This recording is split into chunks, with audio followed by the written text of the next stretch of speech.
Welcome to A State of Mind, a podcast where ancient wisdom meets our crazy modern world. This is Julian Royce.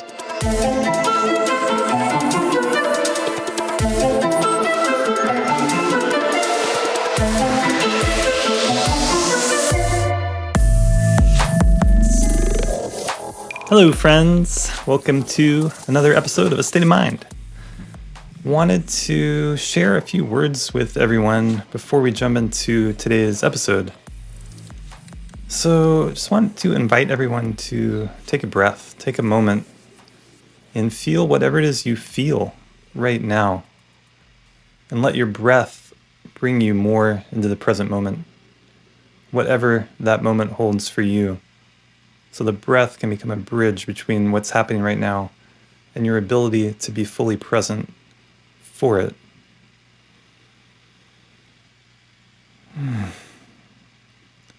If we stay with this for just a few moments, even if we're in a difficult moment, even if we're feeling something difficult or irritating, or we're feeling sleepy,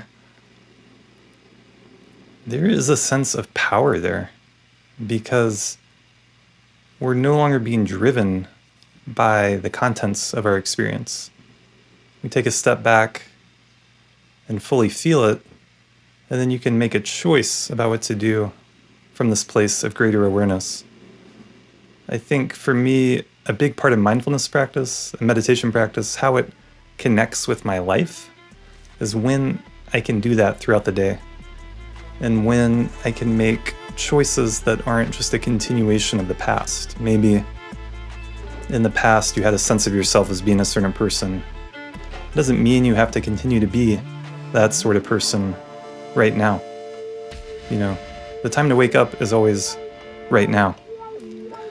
So I just wanted to share that. And for better or worse, the lockdown restrictions across the United States are lifting. And I think across a lot of the world right now. So I hope that we are returning to some sort of normalcy, and I hope that we can make positive changes in our society. I think that part of what this conversation is about, I'm going to get to in a minute, is about this time of quarantine as a time to reevaluate the way we do things, and we can make new choices moving forward. So today's conversation, I'm speaking with my friend Duncan Horst. And he has recently retired, is that the right word? Or at least stepped aside from a career in the world of New York finance. So he was living in New York City. I think he just recently went back there, worked on Wall Street and in that world for a while. And he has a lot of interesting things to share about this world of finance and just about our economic system, globalization in general. I should let you know this was recorded April 18th. So it took me a while to get it out to y'all. Apologies for that. And Duncan he's in Jersey City when we're recording this, and he kind of describes the eeriness of the whole city being so quiet during the quarantine. Probably the strictest quarantine in the United States. He had just gotten back from a month-long yoga training in Guatemala, and he has been helping to facilitate this event called the Creative Cauldron. It's an event, kind of party in New York City that brings together a lot of creative people. And Duncan has a real passion for bringing out or manifesting the creativity in all of us. And we get to hear some freestyles from him. He loves to just jump into flow and rhyme. And I really enjoy how he weaves spontaneous rhyme with messages that are both silly and at times profound. You know, and I think part of why we all love hip-hop, why we love rhyme so much, is because that when someone is freestyling or rapping, when they're in that state, they're in a kind of flow state. And it feels good. It feels good to hear someone in the state of flow. There's something about rhyming that I think helps our brains relax and maybe make new connections. Just something kind of magical about it. So I'm going to play for y'all a clip of D. Horst laying it down. So enjoy this minute or so long clip, and then we'll get into our conversation. You are the canvas. You are the paint.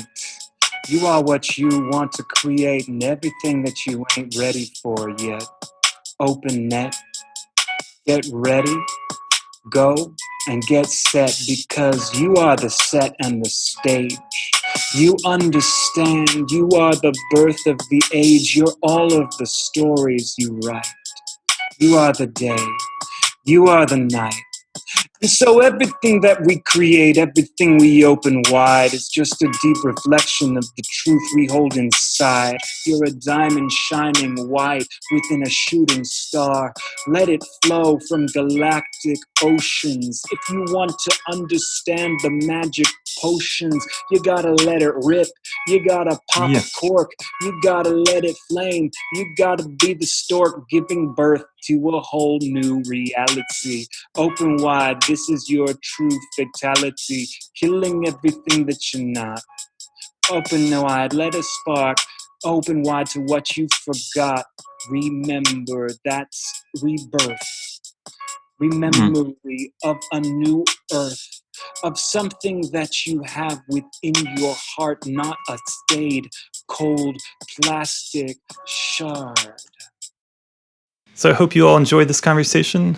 It might shake. In fact, I hope it does shake some of your assumptions or preconceptions about Wall Street and the world of finance. Gave me at least a new perspective on some things. And I think our global capitalist economic system deeply deserves to be criticized and to be changed.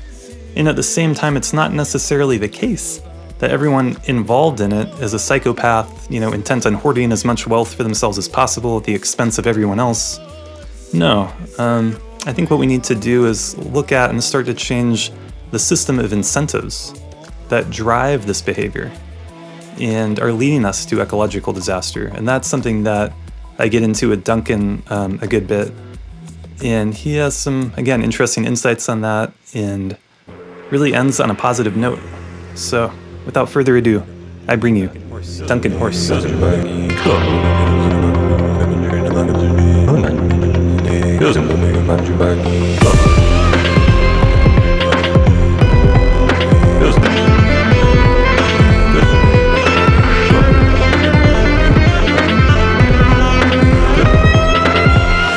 I'm here today with Duncan Horst.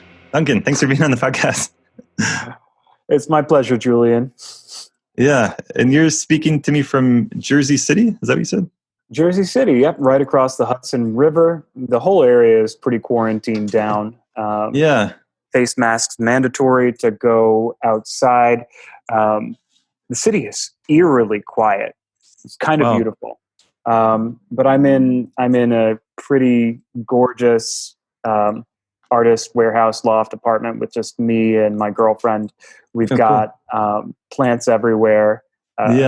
She's cooking up a storm. I am providing only the best criticism. So you've been growing out your beard, I can see.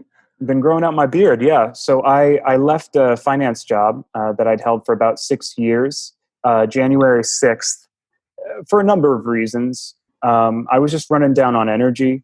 I think my kidney channels were a little bit blocked from what I can tell. Like my body needed a revamp. Even though I love aspects of the work, number one, it didn't feel fully aligned. And number two, I felt that the markets were hugely overvalued. And so I'd likely be spending another year to lose money or to minimize losses rather than maximize gains. And it's always more fun to gain than to lose. So I just didn't think I had the stamina for it. So you had some sense in January that that this might be a year like that. Absolutely. And that you kind of pulled out. Yeah. It's interesting that you were already you already were taking this break, and then coronavirus really hit, like, at least in America, about a month and a half later. Yeah. I left. I did my current profession, if you want to call it that. It's a good idea to call it that. Is a bit of an impresario. So like a theater kind of ringmaster. I do events called the Creative Cauldron. So the Creative Cauldron is a party that I co-host with a variety of different performers in New York City. I produce it. I am the MC, and I improvise introductions, spoken word poetry, and freestyle to connect all the different performers together. So the idea, New York City is called the great melting pot, but a lot of the ingredients don't actually melt together unless you really heat them and really introduce them to each other. Yeah. In New York City, maybe similar to Boulder, Colorado, wherever, most connections happen in parties. You go to an event. That's where you let everything go. You open up, you get the intimacy. Yeah, there's some heat. I like the heat metaphor. Yeah. That alchemical metaphor is right there. Now, it is determined by how safe people feel, how the whole container is held, and the ingredients that come together. So as far as the performers, like I'm friends with some world-class Indian classical musicians, some excellent freestylers, some poets, jazz musicians, performance artists, and they become friends with me because I've honed craft in freestyle rap and improvisation. Right. And that was one of the things that I did while I was in finance to feel like myself, to feel like I was growing, to stay connected to universal energy and find a conduit for its expression while in New York City. So while in Colorado, you can go out into nature, a higher percentage of people in Boulder are in practice, so you can just tap into the field and grow that way. In New York City, it's just people living off of people, living off of people, living off of people. So the way to dense with people. Yeah. So the way to tap into those fields is through people. So you're playing off of people, improvising, freestyle rap. There's also like a larger Burning Man kind of scene. So like you can go a lot of different ways with it. You can go finance, living off of the life energy of the planet, of people, figuring out how to move that in ways that make more energy there at the end of the day. You can go the arts, because everyone is already concentrated there. So everyone's trying to tap into that universal microphone. There's every flavor of hedonism if that's the route that you want to go, because you're not really tapping into life energy in the form of like nature. You're tapping into other people, and then it's just like there are innumerable directions that you can go, and it's up to everybody who comes into that field to understand, how do you want to purpose your energy? How do you want to array yourself? Like, there's neither a headwind nor a tailwind. It's very much a Minecraft reality. Yeah. Well, so what would you say your kind of, motivation, what kind of turns you on? Because you're kind of helping to create events where people are expressing themselves, right? I mean, that's kind of how I see it from what you've shared with me about it. Yeah. I mean, I want to help alchemize culture. Like I want to help bring radically different artistic visions together in a field where the whole is greater than the sum of its parts. So like freestyling with a sitar, like what does it taste like to bring really masala rapping with like excellent practitioners from both fields, like, and then after you've had like a couple of hours of amazing original programming, open the mic for 15 minutes for people who come to share their poetry. Right. But when they share their poetry, have it accompanied by a world-class improvisatory pianist. So while they're doing it. Right. Whatever they share is going to sound amazing. It's going to feel amazing. And their feeling of being truly seen will actually add a novel ingredient to the event itself. The joy for somebody sharing and being received deeply and for feeling and sounding much better than they thought actually gives a different ingredient than these world-class performers who, this is just another Saturday night. Right.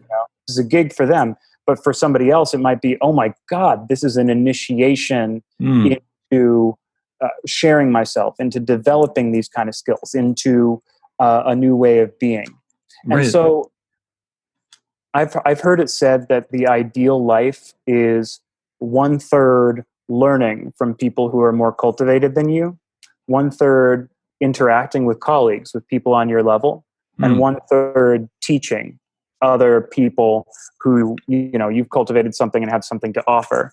And that's like, that's the positive version of like this human centipede. It's like an energetic filtering mechanism that Right. allows you to maximize growth. Like we can all learn from each other, feed off each other. How do you find the like this balance with, like, I love improv because there's the live element. There's something new that's being birthed in that moment. And then there's the kind of risk of it, totally going off rails, right? Because you haven't rehearsed it as much. Like, how do you play with that balance? Like with the sitar player, like would you meet up and like run through stuff together, or is it like a real total like in the moment? Let's just see whatever happens. I'm learning, and you learn through doing. So I've been doing this for about a year. At first, it was really unscripted, and I would be just the major domo doing it by feel. Oh, it feels like an amazing time for you to play. So you're on in 10 minutes. Go. You can imagine that didn't play super well with some of the more seasoned performers. So I've learned ways to combine structure with flow, to leave space, like an hour and a half throughout the event for an open jam. So for everybody who brought an instrument, they'll have their own sets, which seasoned performers really want because they want to showcase themselves on their own terms. So like you have a set, and then you have just like open space where you can come in. And a couple of people who have come for the open space have graduated to feature performers there as well, where it's just like, oh, you're amazing. And the effect you have on the crowd is incredible. Let's have you share in a more formalized way where they get like a 15-minute set. All the performers are paid. There's something sacred to paying artists, especially artists who have never been paid for their work but are of a paid quality. Even if it's going to be a part-time gig for them, there is something spiritual in being an artist who is given energy for their art. It makes a difference. So I love to be a person who's doing that. And by supporting other artists in the community, other people have been really willing to support me and to support the events. So it's, it becomes a night event where it's like 8 p.m. to 2 a.m., 3 a.m. I provide food. I provide, open champagne, open bar. And it's like $30 or $40 a person. And like 6 hours of entertainment and acts and self-development work and sound healing and all of that. So like that might not be a small ticket for the Denver area, but for New York, that's just like you're getting 3 or 4 times as much of what you would expect for that. I could probably charge more, but I don't need the money right now. And I love people feeling like they have gotten far, far, far more than their expectations. There's like an overflowing kind of cornucopia feel when people's expectations are raised, minds are blown. And, I've seen relationships come out of this. I've seen creative collaborations and like official, like paid gigs come out of these things too. So there's something about the formula that works. It's like this dance between order and chaos, structure and freedom. If it's too structured, you don't allow anything new to be created. You're just building the existing structure. And if it's too chaotic, there's not the support for anything to really stick or to build. So it really is that Shiva Shakti, that order chaos. There's a Tao to it that is a very high teaching. And as the ringmaster, I'm the one interacting with this entity that I have brought into being, which is the cauldron itself. So it's like, it's an entity which is teaching me how to operate in the world. Yeah. So it was really the satisfaction from interacting with that entity that gave me the confidence to be able to leave finance, which perhaps I could have stuck with it for a few more years, but I was really feeling a depression and a depletion of energy there. It was great for 4 years, but I could have left after 4 and been really satisfied and then made a transition. Well, that's one of the things that I kind of admire about you, kind of seeing you from afar, staying in touch, is like going into something deeply and getting what you want out of it, and then taking that leap to move on, because what happens in life is you get into something and then it's hard to leave. There's a kind of comfort. You kind of create a home, a certain structure for yourself, and then sometimes people stay in something past its expiration date, so to speak. Yeah, the past expiration, I think, mostly happens due to externalities. You build up a lifestyle, or you get married and you have a kid you need to support. And yeah, for some people, it is like a groove that you get into and you keep like digging it deeper and deeper and deeper. I think for a lot of people, it's just like it's the sexual angle is a fascinating one, right? Because it's the strongest dopamine serotonin bonds in nature, and it's given to us like that so that we can procreate, so that we can take that massive responsibility of bringing new life into the world. And Mother Nature gives every trick of the trade, every tool in order to galvanize that sensation and sensitivity into reproduction, which then requires a kind of, you could call it a maturity of lifestyle, or it requires like much more energy spent on hunter gathering and raising offspring. And then like that field can jump you into a different course where you have less mobility to actually pursue the vision, to pursue the dream. So to an extent, it's a question of your degree of sublimation of energy, right? Like if you're not sublimating your sexual energy, it'll tend to come out through sexuality itself. You probably won't be able to control your orgasms, so it'll probably come out. You'll have a desire to ejaculate, to convert that into new life. You may not have thought of through completely, and you just like follow it as it happens, and then justify it later. Now, it's usually a good decision because a lot of people also live vicariously through children. There's this thing that happens in your 30s that if you're not pursuing your dreams, your sense of like vitality and open connection to life can diminish too. So it's like people in their 30s who aren't on that track, who are working, tend to live vicariously through children. And that actually gives them a great second wind. Like it keeps the heart open, it keeps the energy channels flowing. Well, it's a very meaningful thing. It's bringing a child into the world, caring for them, seeing them come up. I think there's a lot of meaning that comes from that, a sense of purpose, a sense of belonging. Absolutely. But I want to get more into the sexual metaphor. Can you just say the name of your events that you're doing again? Does it have a name or a group name? Sure. Plug away. The Creative Cauldron. Creative Cauldron, that's what it's called. Okay. Yeah. And so you're talking about, because I've heard you give an amazing talk on alchemy before, and this metaphor, or I don't even know if metaphor is even the right word, but this understanding of heating things up so that transformation can happen. When you talk about sexual energy, it's like rather than just following your impulse, following your habit, there's a kind of playing with the energy, staying with it, staying with the intensity, not giving into the release, right? And then something magical can happen out of that. Is that? Absolutely. Yeah. So if you have the container of your awareness and you have this gorgeous fire of intensity that heats up, you can achieve a change of state, whether it's your emotions, your internal energies, the capacity for perception itself can shift in a way that you now have access to entirely new streams, more intense streams, like deep, textured, energetic flows. And if you have a sufficient quality and quantity of that, you can actually make meaningful changes on other people, upgrades to your art. When the light goes down, you will can, survive. whole different varieties of phenomena happen around you if you have this quality of energy built up within you. Now, I've had this for a number of years where I've had a heightened perception of energy, greater openness to flows. And while I was in finance, there was a lot of energy coming into me because money is a form of energy. And I was just like drinking from the fire hose. And you have to play with it. You have to get it out somehow. either through yoga and meditation, like continually opening your apertures to let more and more flow through you freely. Or in my case, I got it out by literally spitting it out of my mouth.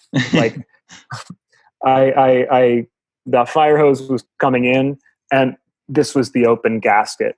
So Beautiful. poetry and freestyle came to me, and I used that energy to develop those channels, those mind-body channels. Yeah.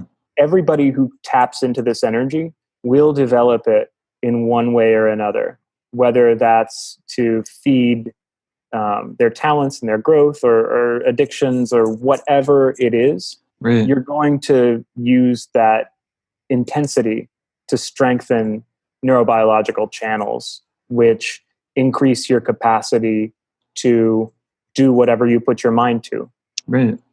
Yeah. So, that's interesting with the connection with the money. And that's part of why I reached out to you to be on the podcast too, is because, I don't at all consider myself an expert in terms of economics or money. And but it's something I've been thinking about and learning more about. And with coronavirus, we see the stock market and the different markets reacting. And it's given me pause to really renew questioning, like asking big questions about our society. Can we come out of this and create a more sustainable society, a society that values human connection, that values love and life more than this abstraction of dollar and competition? And I'm not someone who's ever like really hated on capitalism, like a lot of people I know, especially around here, who do.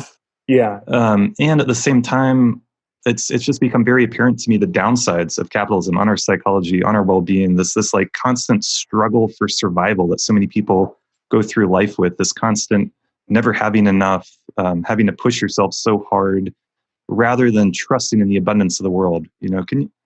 How do you, like, I don't know if you want to riff on that.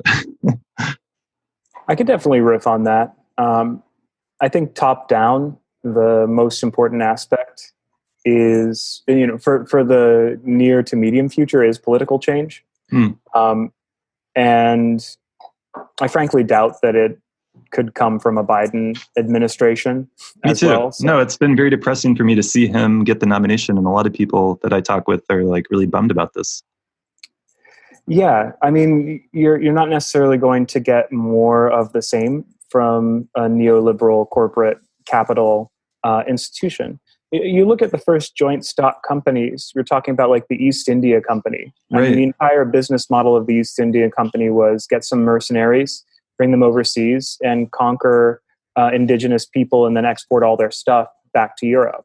Like and that was the model for a corporation, right? The birth of this corporation. That's where it started, right? Yeah, it was like a risky venture. So you get a bunch of people together to support it so that no one person is bearing all of the risk. You do that to pay for the ships as well. So we're talking Dutch East India Company. Holland does not have any natural resources to speak of. The only thing that they had was the rule of law, a stable society, and access to different waterways and trade. So you're looking at a throughput of energy and an unusual openness and trust. They had trust. Now, that trust is not necessarily universal. I mean, it's a bunch of like Dutch people. They trust with each other, not with the world or not with humanity at large. Trust within their tribe tribe of like Protestant, black wearing. You look at the crazy business suit culture. Like everybody is just looking so drab. Yeah. And what is austere. Up with that? It comes from the Dutch clothing fact. Like I've kind of tracked this back to, if you look at like Rembrandt's paintings of all of these like patrician looking like weird, they've got like a black hat and like black clothes and maybe like one white frill. Yeah. You look at that and that's basically the business suit and tie scaled back several hundred years. Oh, that's fascinating. Yeah. Protestant tradition, of course, is that God's favor, if you're prosperous, that's a sign of God's favor. Like, go and expand the kingdom of heaven by building it out on earth. You're not supposed to necessarily reach it by being super pious. Just like do the work of God on the physical plane. But but I digress. Like if we're looking back, yeah, it was a pretty homogenous culture and society that had high levels of trust. They had a willingness to trade, and they were prosperous enough to have the right allies, and hired an army and went off to these places that didn't have developed currency and monopolized. They were big in Right. technology too. So it's like the Right. internet of today was shipbuilding in the 1600s. So like they were Well, basically internet entrepreneurs, like the worldwide ocean. Um, yeah. I want to make this practical to your question, though, because now we're seeing internet companies dominate. We're not necessarily seeing any like Right. That word dominate, I think, is important. This tendency to dominate rather than create a system where we can all feel like we're all thriving. Yeah, and that's legally, these companies are obligated to continue and increase their efforts to dominate. Mm. They have a legal obligation to maximize return for their shareholders if they're a public company. Mm. That's the law. So if they're not doing that, they can be sued by the shareholders unless they are, and the shareholders can demand the resignation of officers. Not so with many of the tech companies. Actually, the tech companies have most of their founders holding B shares, which are weighted shares that prevent a takeover by the shareholders. So the shareholders can't even really remove. Is that the case with like Facebook, for example? Oh, absolutely. So Zuckerberg is the king. Like no one's going to topple him. Nobody can. So just real quick, the internet thing has become, obviously it's massive. It's impacted our lives massively. And we have these platforms, Google, Amazon, Facebook. And the way I see it is, given the ecosystem of the internet, platforms like that were bound to develop. But what's happened is they are now under the ownership of these specific people and companies, rather than being a kind of public marketplace, for example, in the case of Amazon, or a public social network in the case of Facebook. It's a privately held company that's manipulating us to try to sell ads, basically, and it's creating all kinds of terrible psychological effects. As a therapist, I see this in people. Like, we're becoming more isolated because I think when we're more isolated, it's easier to sell you stuff. It's easier to manipulate you. Yeah, and that's one of the reasons why I was losing my taste for investing, because more and more stuff became tech, and I could see the effects that it had on other people and society. The rich were getting far richer and thinking more about their private island or enclave in New Zealand than on looking after the bulk of humanity. There were a lot of double standards running throughout it. If you want to see something truly scary, the founder of ByteDance and TikTok, that 15-second chat app, literally has given talks on how it's the fate of the elite to consume and monopolize the attention and basically the life energy of those who are not able to withhold their passions. Oh, wow. Well, that's fascinating. But it's kind of like the bad guy in a movie, Yeah, it's fascinating that in Chinese culture, like, you're able to come out and say this stuff. And I think he was able to say it because he's just like, look, if you're smart, don't waste your time. If you do, then we're going to take it. He's being honest. Well, he's implying that people who can't control their passions, who can't control their impulses, are going to be taken advantage of. And there's something powerful to that. Like with saving, like one thing I do know about economics is, if you save money and invest it wisely, it will slowly grow over time, so that in the long run, you'll be much better off. But the impulse, of course, is to spend more than you have in the moment. So yeah, and that was what my boss said as well. He's more of a monk and more of a yogi than probably 90% of the actual monks that I've known in my life. Just staying balanced between excitement and excitability, staying balanced and moderate in your passions, but still willing to play the game, still willing to put things at risk, still willing to interact with the world and pursue truth in the form of human desire. and that's what stocks are. It's a gauge Beautiful. of human desire over time. You're trying to understand human needs and human desires and weight them for their value over time. And that's the entire business. So it's a really fascinating job. Like as far as jobs go, it's one of the top.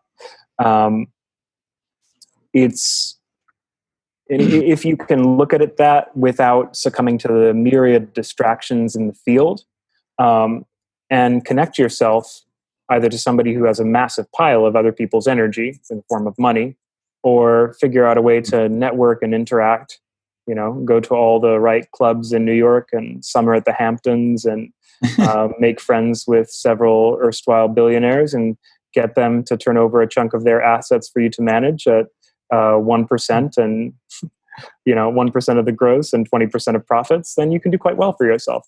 And that would be a financial advisor, right? Is that what that would be called? Right. Well, the 1 in 20 would be a fund manager. Oh, and it takes a lot to go into that. But the basic is that you're being paid to increase somebody's energy. You're fluffing somebody's energy there. But I want to jump, this is a massive choose your own adventure books. Did you look at those as a child? Yeah, I love those. And I read them with my left hand in 5 different decision Me too. notes. Oh yeah, I had all these little bookmarks and yeah. I'd try to kill my characters off so that I would be able to close the decision notes. I'd be able to get through everything without having to reread it so many times. Yeah. Anyway, I feel like this conversation is like that. Yeah. So stepping back into the internet, stepping back into capitalism, I don't think that we can rightfully expect these companies to self-police. Well, that's an important point. Yeah. And I think so if we can't expect them to self-police, the only thing that we could do is to enact some kind of responsible and meaningful and positive legislation governmentally. That makes so much sense. Right. Now, the difficulty is that politicians are pop stars now. So who's the one with the greatest chance of doing it? AOC. How is her economic knowledge? Maybe it's okay. Maybe it's not. We're not actually 100% sure that she can govern the ship of state. Right. She's amazing at calling people out on their bullshit and tweeting. She's really, really good at that. We're in the reality TV show age. I mean, it's just bizarre. And I mean, we have this democratic system, but no one is really, doesn't feel like anyone's voting for candidates based on their real knowledge and skills. And it's like what you're saying. It's what are their tweets? What are they like on TV? What are they like on the internet? I mean, we also just doubled the money supply with this $2 trillion bailout. Is that right? Stimulus. Did that double? Yeah. Wow. I mean, as far as cash on hand, yeah. That's outrageous, or it's amazing. I don't know. I don't even know how to think about that. You probably have a better perspective than I do. Well, every nation on earth is doing it, so it just makes everybody a little bit poorer. Because you're diluting the, you're putting more money into circulation. So if more money is into circulation, you would expect that the price for everything will go up. Inflation. There's more money and there's less goods. But I don't know. I don't know if that subsidy is just going to end up paying landlords for a couple of months. Yeah. And then everything will go back to normal. I think that's what they're expecting. But it's the thought is that if the government can just do this, then why don't people ask them for more handouts, more universal basic income? It's the first taste of what universal basic income would be like, I think. Yeah. I woke up the other day and I had $1,200 added to my bank account, and I was like, oh, that's nice. That's pretty amazing. Yeah. Was this is this for everybody, or? I think so. Anyone who I paid taxes last year through my bank account direct deposit to the IRS, so then they can just send it right back because they already have all my information. Yeah. Yeah, I'll talk to them. I was in Guatemala when a lot of this went down. So. Oh, that's right. So you were in Guatemala when the coronavirus really hit America, and you got stuck there for 2 weeks? Yeah, a couple of weeks until I got an embassy flight back. That's wild. But just jumping back for half a second here. Yeah. I think that it'll be the responsibility of us as citizens to bring a government into power that can actually rein in the excesses of corporations, that can enact reforms to help us modernize and continue to move. I agree a million%. And it's also really tricky work. Yeah. Because you don't want to just incentivize all of these companies to leave the country and set up shop somewhere else. The likelihood is not high that they would do so, though. All the workers are already here. I mean, my thought is that you can just bring the slider down on the Trilateral Commission, cut defense spending by 40%, fund all of these programs several times over. What is the Trilateral Commission? Trilateral is the military-industrial complex. Right. Military, industrial, political. Yeah. I agree with what you're saying. And like so many times I've had this conversation, it's like, if we just took 1% of our defense spending and did this, we could do all these things. And I just feel like the military industrial complex has us by the balls for decades, and they're not going to give up 1%. Eventually. Eventually they will. Yeah. Because it's just, we've had nukes. Wow, shit. This is the difficulty, right? Like, as long as bad actors like Putin are roaming around, as long as China is like upping their defense spending, it's hard to look at it. But China will have to spend a lot more to protect the environment soon enough anyway. Like, I see long-term environmental destruction and degradation as China's biggest threat. That could actually, they've got, if you think we have debt problems, they have huge debt problems. Like, Chinese GDP is crazily overinflated because they've been spending like, it's eye-popping sums. Like 35-40% of the state budget is spent on like building highways, making cities in the desert. Like, they're employing millions of people on these projects. And fortunately for China, enough people have been moving into these new cities from rural areas and create that all of these dream projects have worked out. But to what end?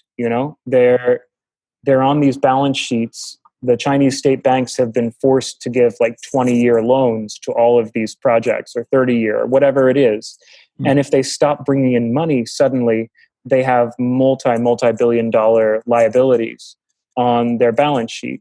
So eventually, the Chinese bank would have to print more money in order to fund these obligations, or allow the banks to go under. If the banks go under, that has a credit crisis, which means new small businesses will have problems getting loans and expanding, which would be a crimp on the Chinese economy.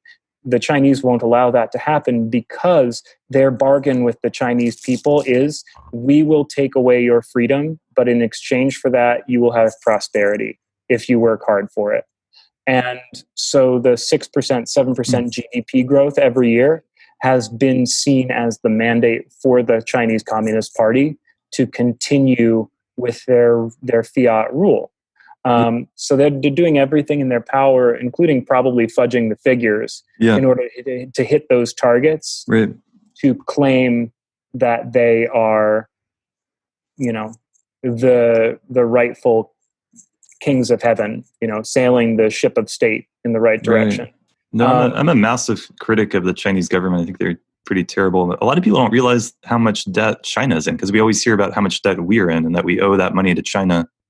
So that's a good point you're making. Yeah, they're in a lot more debt than we are, and their economy, it's coming into fruition, but we're still in a much healthier place, resource wise. you could say human capital, although we've been underinvesting in our education resources. Their education system is pretty shallow. They don't really have that much creative capital yet, based on the way that they're raised. They have one test to get into college called the Gaokao. Your college placement is 100% based on your performance on that test. And kids are at school 6 days a week, often sleeping there, and like boarding camps. There's like there are iron bars on the windows. Like I've met really Chinese. God. Yeah, I've met the son of a Chinese billionaire who was like the CEO of Chinese Boeing, and he was just partying. He'd been through the whole ringer, never got to have a childhood, so he was just going out to clubs, smashing $300 bottles of like Chinese rice wine, partying with his mistress. He would like show up and hang with us. I was an English teacher in China at the time, and he would like come to the dorm room where I was staying and just like do a gin watermelon, play flip cup, drive us in his like Mercedes S-Class, like one of 3 in the province, painted like an Italian police car, complete with Policia on the back, and like, show us. It's like, yo, see this watch? Cost $1 million. Like, like it leads to, it can lead to a very shallow culture of people who have made it, and a desperate culture of people who have not.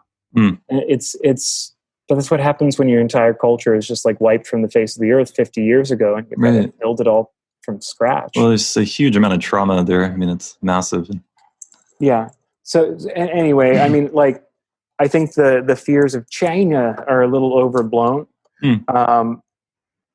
I think that we can comfortably reduce our military budget, or spend it much more effectively and efficiently, and like give space contracts to SpaceX, and instead of the weird thing with all of this is Boeing was super in danger of collapsing. Like these companies that are strategic defense interests, like Boeing, could go belly up very, very easily. It's so frustrating that these companies that the taxpayers give billions of dollars to every year are so fragile, and we have to bail them out over and over again. And all these banks we have to bail out, all these corporations we have to bail out. If they're so successful, if they're so smart, if these people are so smart and successful, why do they need to be bailed out every few years? Bonus structures, Julian. It's primarily bonus structures.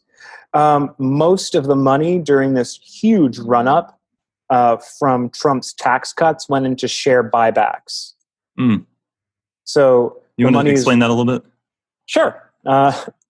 Like they're buying back their own stock or something? Is that? Yes, they're buying back their own stock. You can say with some truth that this maximizes shareholder value, and thus is legally obligated, and thus is the only thing that they can possibly do. But it only does so in the short term. So Trump tax cuts for businesses and cuts taxes on repatriating money from abroad. So like Apple has $100 or $200 billion of cash on their balance sheet that they're just like storing in Ireland somewhere. And they're doing that because if they bring it back to the US, they get a 40% tax on that.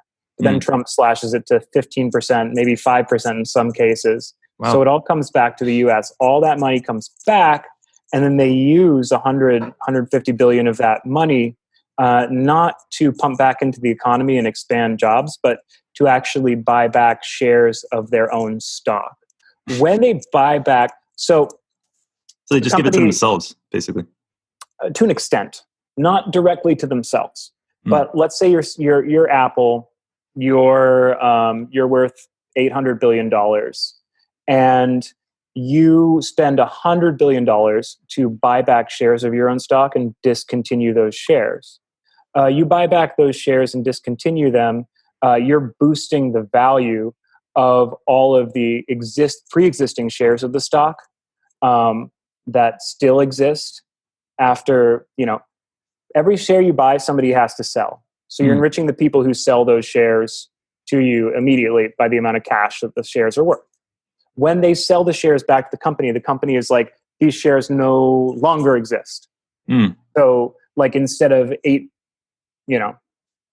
let's say each share of Apple is $100 a share. So instead of 800 million, instead of 8 billion shares, there are now 7 billion shares of Apple. And each person is going to see the share price jump probably by 12.5%.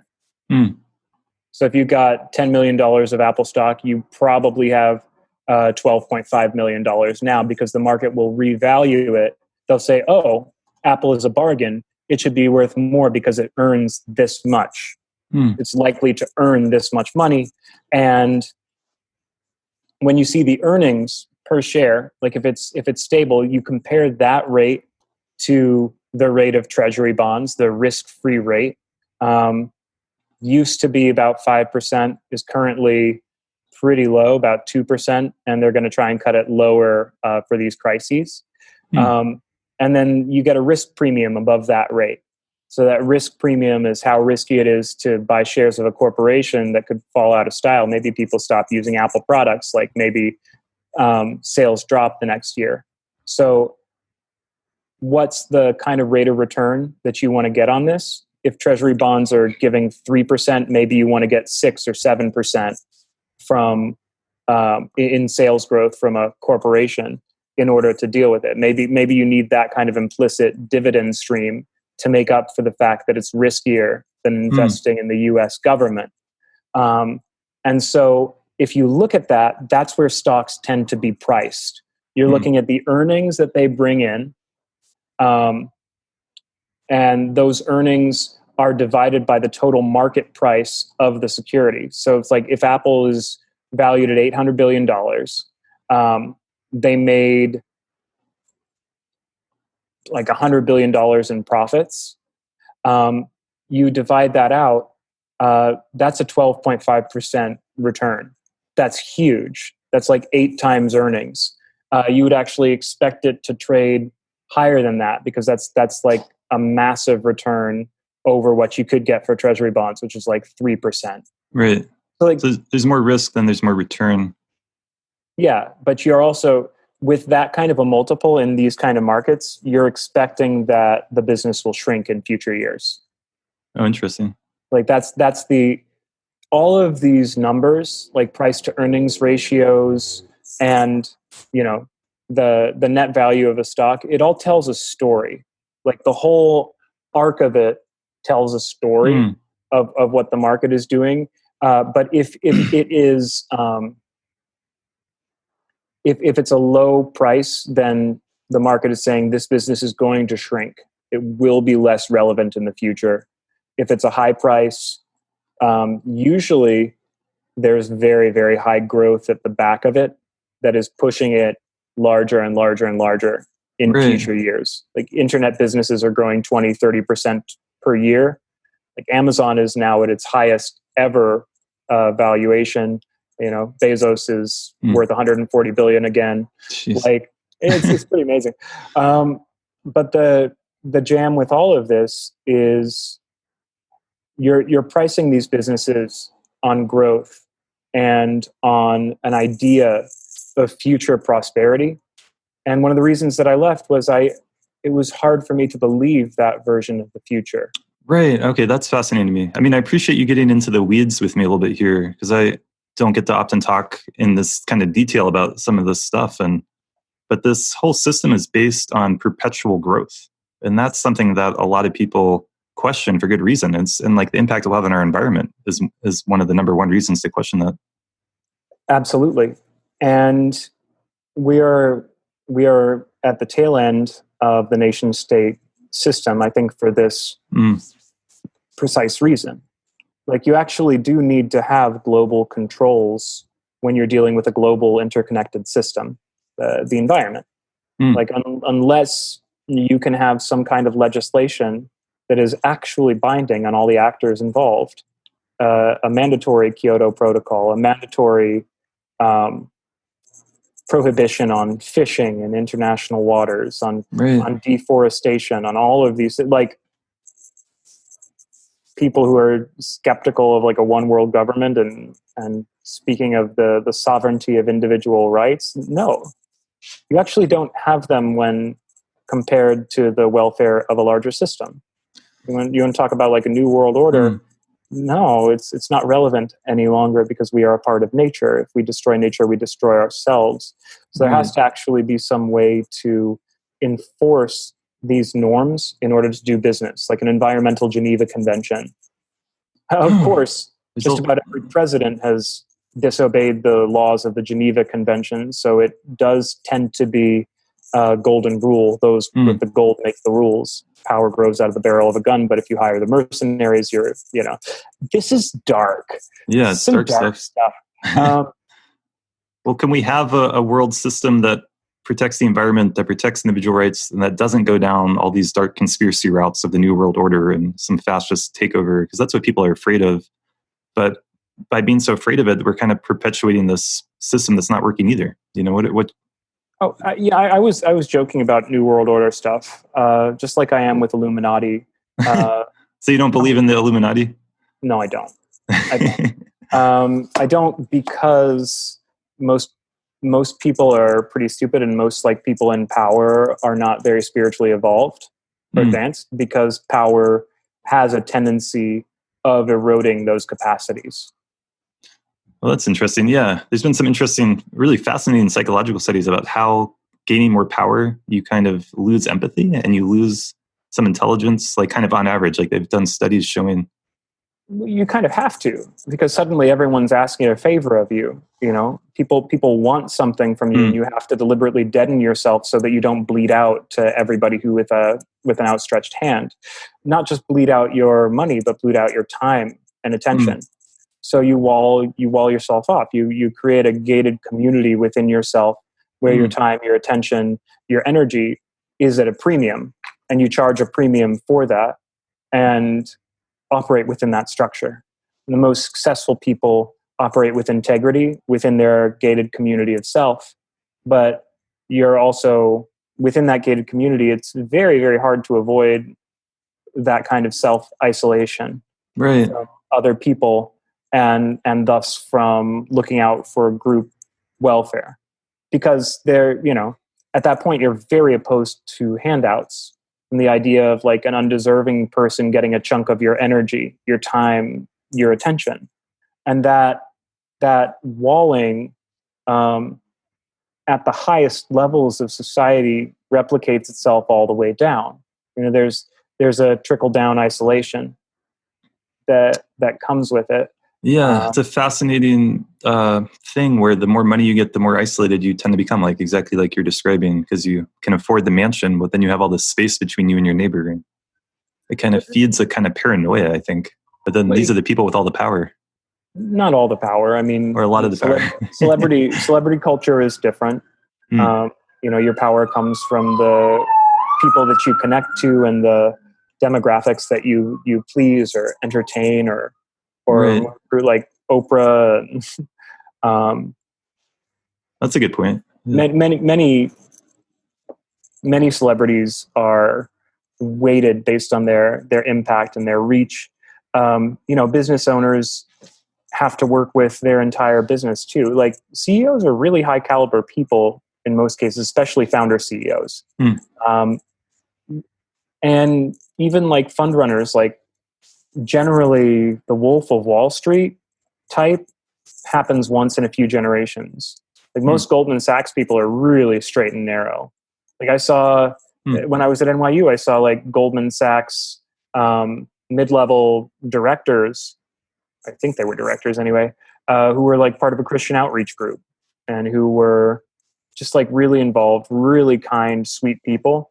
And though there are some assholes who are drawn to that level of power, and I've definitely seen them, I don't know enough to know that they're the majority.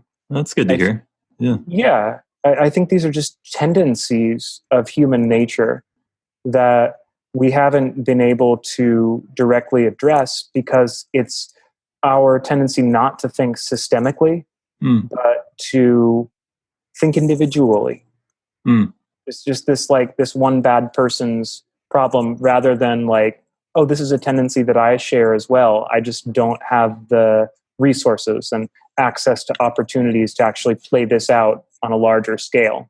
Right. And people with access to greater temptations have the opportunity to fall hard, to fall big, and to be seen as these monsters. But it's not by isolating the wolves or the predators or whatever that the larger systemic change happens. I think it can work. Like people, it's important that people be made examples of in this world, but ultimately by othering and monstering these tendencies, this is the 1%. These are like the bad people, or the whatever perspective from the minority to the oppressive majority. We need to be able to see each other and open up to each other and go beyond that in order to create the fabric of a society that stretches somehow beyond racial, geopolitical, ethnic, sociological, economic, gender, all of that, all of these bounds, in order to create a durable framework going forward to protect the environment, to ensure individual rights in a way that's not usurious and doesn't incentivize people to just sit around and do nothing, Right. Yeah. Well, I kind of feel like, yeah, it is a lot. I appreciate that perspective because it is easy to demonize the 1% or the people at Goldman Sachs. And I just wonder how, to me, coronavirus and this crisis we're in is kind of like a trial run for climate change. And that's how I've been thinking about it. We know that scientists were warning us about the danger of a pandemic coming from China 10 years ago, 5 years ago. Yeah. I read articles about this years ago. It's like, it's probably going to come from China. It's, this is how it'll spread through the airplane travel. And in the same way, we're Bill getting Gates is smart. Yeah, he is smart. You got to give him credit. You got to give him credit. But the same thing is true of climate change. We're being warned about it. It's on the horizon. We're not doing anything. By the time it really starts affecting us, it'll kind of be too late. So I hope that this is a wake up call. That's what I hope.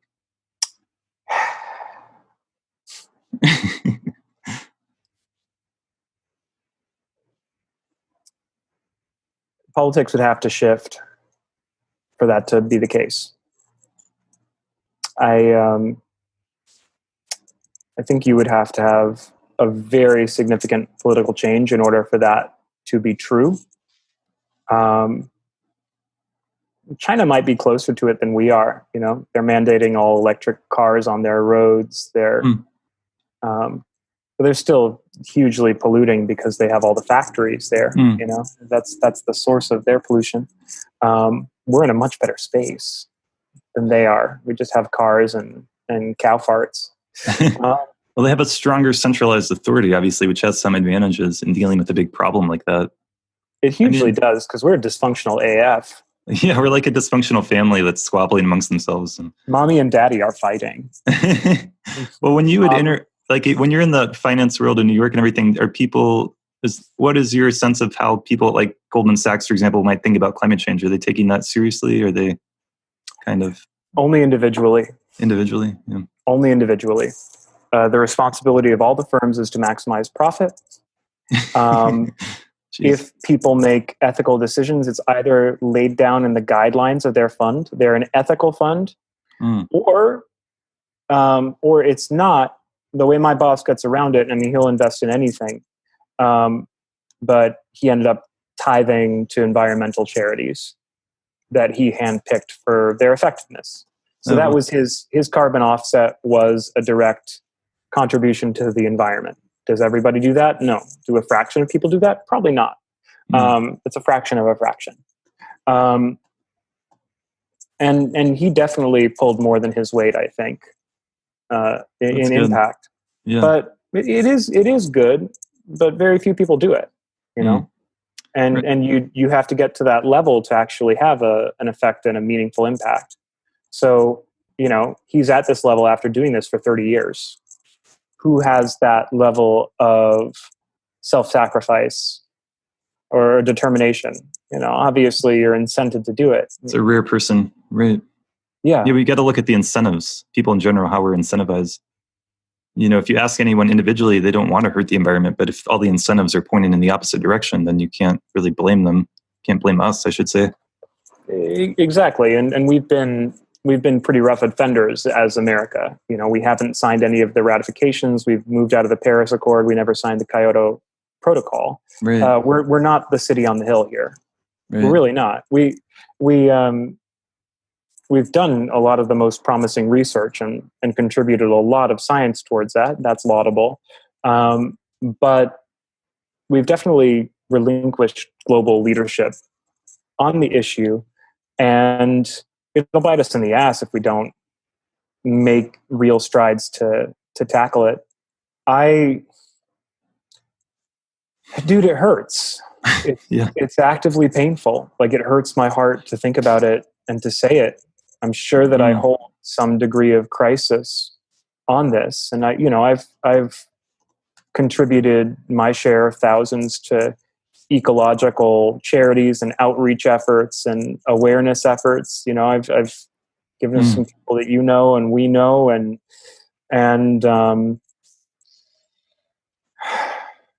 yeah, it does hurt. It's heavy. It's painful to think about, and it's painful to think about how it just feels so. Learn to farm. Yeah, it's brutal, right?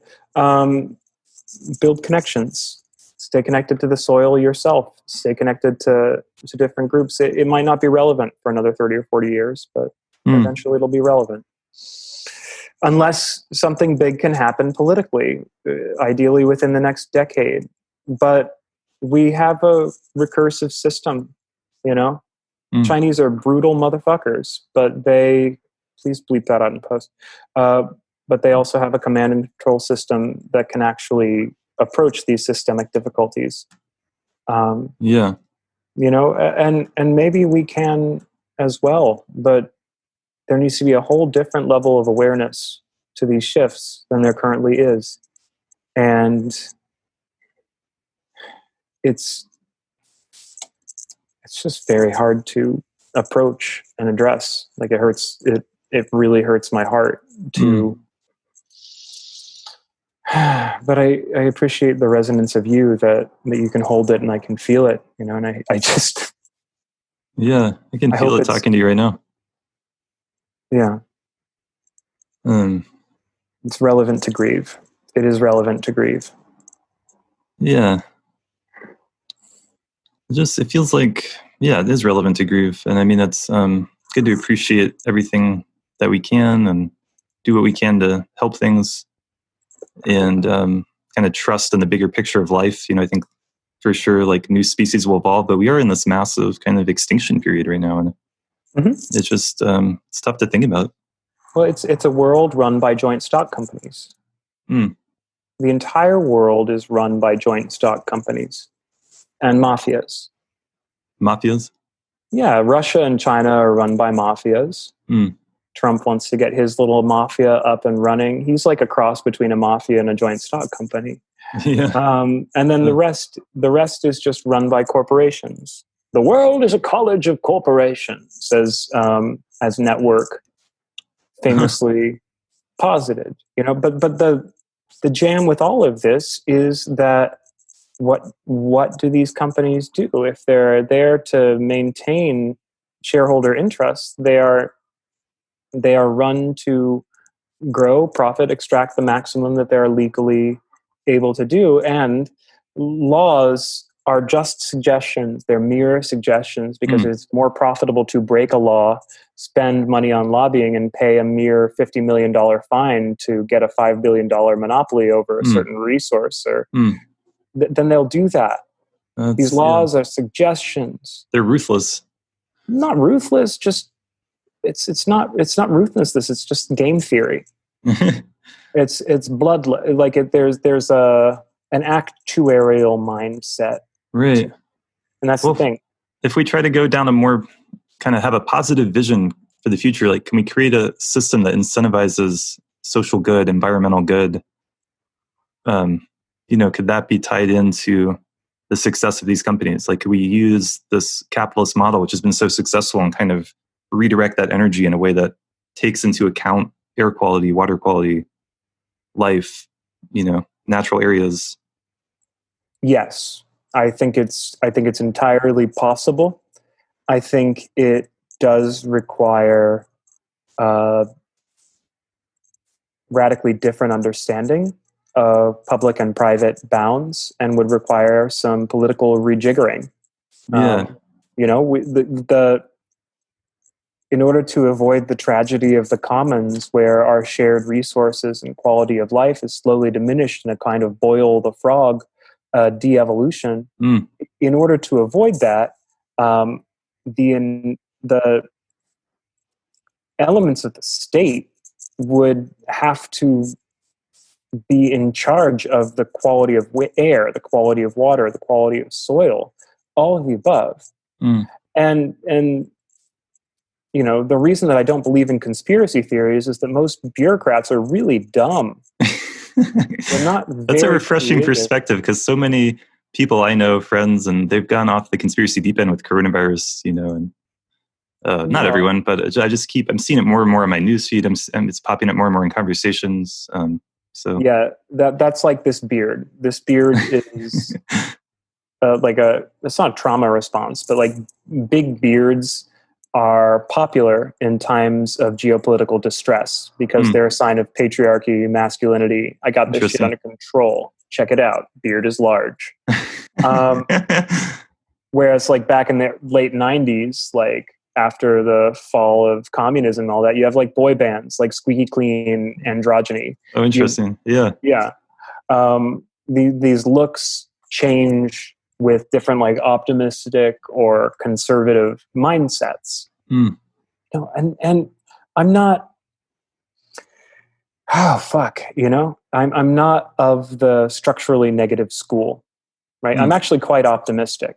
Nice. It wouldn't come through with most of this. I've had to reckon with more than my fair share of spiritual bypassing, my own included, Right. And that bypassing can also take the form of childhood regression, obsession with certain games. Finance has been a game that I've been obsessed with too. Mm. You play a game and you can lose yourself in that game, and I think much of the world has done that. And the shift to show running and creative expression and cultivating energy in this way that I can actually get behind it. That is an aspect of my optimism. That learning how to communicate in these other ways actually can move the plot, keep it in quotes, but move the plot forward. Right. In Like our that collective story that we're telling. it is a collective story. And the capacity to tell that story is what determines the messages we give to our communities. Ultimately, the votes that the next generation will cast. It's all storytelling. Social networks are platforms for stories to be told, and the stories are told in every bit of media that crosses our screen or our feed or whatnot. Like this whole world is a vast story, a divine play. So yeah, I love that. Yeah, the stories we tell become very serious. And this old story that we are independent of the planet, that it is mind over matter, cogito ergo sum, all of the Western scientific materialist narratives that have caused this great divorce from this ocean of consciousness in which we share, are collapsing and will collapse. But first they'll, this is like the Eisenstein approach. Like we'll go to our limits and then they'll collapse. They won't go down easily. And I've definitely felt that compression into matter that has come from being in New York and being in different energetic and financial norms. It's been powerful. It's been painful. I don't know if you detected a difference in my tone or my energy after it. But yeah. I'm curious as to what that is. If you have any reflections there, but I can bring it home with optimism. I just like want to understand. Like, do you detect like differences in my vibes in my field right now? Right now, well, yeah, I think it's like you feel more grounded to me, actually, like connected with this collective reality. And I think when you talk about spiritual bypassing, it's like you can, meditation can be a kind of escape. People talk about that, or it can be a way of making yourself feel better without really doing anything to change the things that would have, that are causing suffering in the first place. And it's like we need to connect our spiritual practice, our deeper understanding with our relationships, with the life we're living, like bring those understandings into relationships. That's kind of how I've been thinking about it. That's beautiful. How are you doing that in your own world right now? That's a good question. I really make an effort to hold a positive vision, actually. Like if I see someone, to see them, to hold the vision that maybe they're in suffering now in this moment, but like ultimately that's something that they can work through and overcome, and whatever issues they're facing or challenges that they can overcome, that they can grow from, like reframing difficulties in positive terms like that. I think that's really deep. And like seeing things as a play, like you're talking about, I think that can be really deep too. So. That's deep breaths in and out. It is and can be, but it's important to have the positive vibes and the community. I love fostering community in that way and contributing to people's artistic growth and growth of expression. Yeah. To create a place, if only for one night, once a month or more, where people feel safe enough to let their guards down and to grow. Nice. Yeah, let down some of the defenses and connect and express yourself. Yeah, because it's really only in that space of trust that people can put down the walls with so much contention. So much harsh energy. It's in that place of safety, and I've grown and learned a lot through it. I've learned the places where I thought I was integrated enough to hold that space, but I actually wasn't. These are not spaces with instruction manuals, because that style of leadership has all but been usurped by established groups and governments or religions or companies. But it's the people who can hold those spaces that end up creating something that's new. Nice. Yeah. Well, I think creativity is key here. And I think we're naturally creative. And I think that's when often we feel most alive. Like we were created and we're creating and we're contributing to this world. And I think shifting like our systems so that like that's valued more than consumerism. Like I don't think we're naturally these mindless consuming machines that just want to eat everything. I think we're naturally creative, we're naturally connected, we're naturally loving. And that's what I want to help facilitate, help get us get back in touch with. So let's close this off with some spoken word or some freestyle. Do you have any topics in mind? I'm just thinking about all the stuff we've been talking about now. But yeah, if you have anything on coronavirus, that could be relevant. Let's see. Do you have any way to put a backbeat on this, or should I find one here? Yeah, if you can find one, that would be great. I don't have anything like ready to go. No problem. Let me figure this out.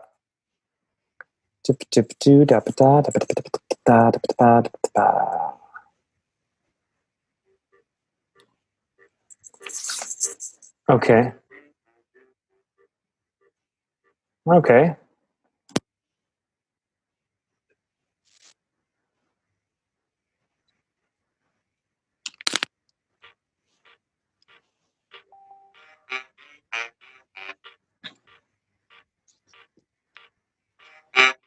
Stuck inside, feel like you got something to hide, open wide, till the sky is so bright, and you want to fly that like birds in flight. You can do this stuff, whether it's a flight or something within your mind.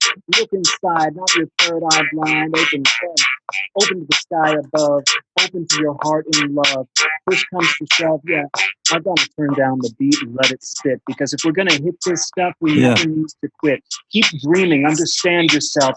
Please be this stuff. Don't hand your help. Let open hand and open heart too, because the whole community needs to come in view for this interview, not an interlude. Sounds good, but if you got to get it in the mood, If the story that you tell is depression, then you will be faced with the next obsession, with a hole in your heart to fill with the product. If you want to understand this stuff, you got to modify your mind and open to your heart, open to the love that is start. Otherwise, we'll all be spread apart, and then divide and conquer is the art of war. Sun Tzu and the tiger's in you. For this interview, you've got to interlude and intercede. Before we secede, you got to fill that need, or the secession will be a new confederacy. Bringing us together, no, apart is what we see, what we need. If you understand, that's the life you lead. So come on into the flow now. You got a little bit to go now. We've got a lot of work to do now. So if you want to bring it in view now, you have to see the unity that comes together so we can be free. But it's not a cliche, not a way to stay. In the USA, we got to be more than what we bargained for. Yeah. We gotta be more than what we bargained for. Not a joint stock company. No New Amsterdam in the university. No 1% open wide, a third generation, a devil's bride. For everything will be open to you if you but serve me, he said in view, but no. The love of money is the root of all evil. Don't make that honey from the corrupted hive. Nice. It's open wide. Let your heart decide. But then actually, don't dissociate. You've got to create. Vote with your heart and let that be stayed. But not the social media. Understand you're being fed to the feed, yeah? It's a little bit tough, but you've got the stuff. Keep educating yourself, find community, and then you can come to a greater unity. An informed collection for the government is just what you don't represent. It's just a collection of the weakness you've learned so that you don't take responsibility for everything that you've earned. It's true. You know, I'm just all this stuff is playing though, you know? Yeah, that was awesome, man. Thank you. And it's deliberately, I could adapt a rap tone, but I generally prefer to just be spoken Shakespearean. And when I really get into the flow, it can take, 10, 15 minutes to warm up, or 50 people, in a very positive vibe looking at me really heats me up quick. Once I'm there, it can go to really unexpected places. And that's a fun adventure. Yeah. We're all looking for these adventures internally or externally, and it's having the adventures that actually gives us the electricity to build something new. Totally. Yeah. It's like the hero's journey. Yeah. Take that step. And it's a jump into the void every time. So it's, I'll leave people with, like, there's been a lot of darkness here. You have to create your own story. Nice. You have to create something new. And you're responsible for that. You're responsible for that. Like every moment, the most beautiful thing is improvisation, because you can always, no matter how dark it is, no matter how many of your recursive or aggressive patterns you've jumped into, new day, new spark, light it in yourself, light it in others. Yes. And you build something new. That's forgiveness. That's grace. I love that. Capacity to create. So it sounds like something light and flippant, It's like, oh, so you're a white freestyler? You're what? You left finance and you're doing this? Actually, it's just a blank canvas. I'm willing to take it wherever it needs to go, however it needs to express itself, and it probably won't look like what I'm expecting it to when all is said and done. But we have to follow the joy or become stagnant, like ossified things, rather than like living growths. Absolutely. Yeah, wherever you are, you can find that spark of creativity, even just for a few moments. Like, let it out. Yeah. So, and that's what you're tapping into different veins and different materials here with this podcast, and I salute you for that. Yeah, adventures in conversation. It's been such a rich, rewarding journey, because you get to drop in with someone for an hour or hour. We're going like an hour and a half now. It's amazing. So, well, really we got nothing but time. Yeah. But like a connection develops when you give it that time and that attention. It's different than a 5-minute text message conversation or something. It feels good. We can both do half of a namaste because I can feel your practice too. Wait, closer. Let's see. Yep. Yep. Love you, Julian. And thank you so much. That was sweet, man. Any website you want to recommend or give a shout out to? Or I mean, do you have a personal website or anything like that? Or let's see. You can check out Creative Cauldron. A website will be coming up soon. CreativeCauldron. It'd be a dream to set one up at the Star House. Oh, nice. I definitely have wanted to do that for a while. Been doing it in Manhattan. It's been going great. Yeah, we'll have to have you come out to Boulder once this quarantine lifts. I would love that. So let's you'll be in my heart. I'm sorry that I can't be there in person to record, but much love to you, Julian. Much love. And I hope to see you in person soon. Sounds good. Thank you so much for listening. If you have found this podcast valuable, please consider supporting it. Visit patreon.com/astateofmind to send us a donation. Every dollar really counts. You can share about it on your social media accounts, share it with friends. Feel free to send me emails, messages about it, thoughts, concerns, questions. To learn more about my work as a therapist, meditation teacher, and coach, visit julianocean.us. And we have more information about the podcast and about each episode at astateofmindplay.com. I'll see you here next time. We can unite, but first, before we unify, we must do it with ourselves. Everything within us now is not something else. You can get a little bit, but first you must go deep within the darkness if you must find the flow. But you must find the flow, for within you must go, and within you must know, and the dark you must grow, and you must understand before the spark will ignite. When the bark is the bite, what's the source of the light? Renaissance, renaissance, rebirth. If you understand your worth, then you give that new earth. Not talking to Deepak Chopra or an Eckhart Tolle. If you want to understand, the bell tolls for thee, hombre. So come on, let it wide, let it begin. Open wide and take a rip, let it go for a spin. Not a spin the bottle on this wheel of fortune too, but the tarot card is shuffled up and a whole new deck's in view. So the new deal, a green new deal or a repeal? What's the big reveal when you open wide? What's my spiel?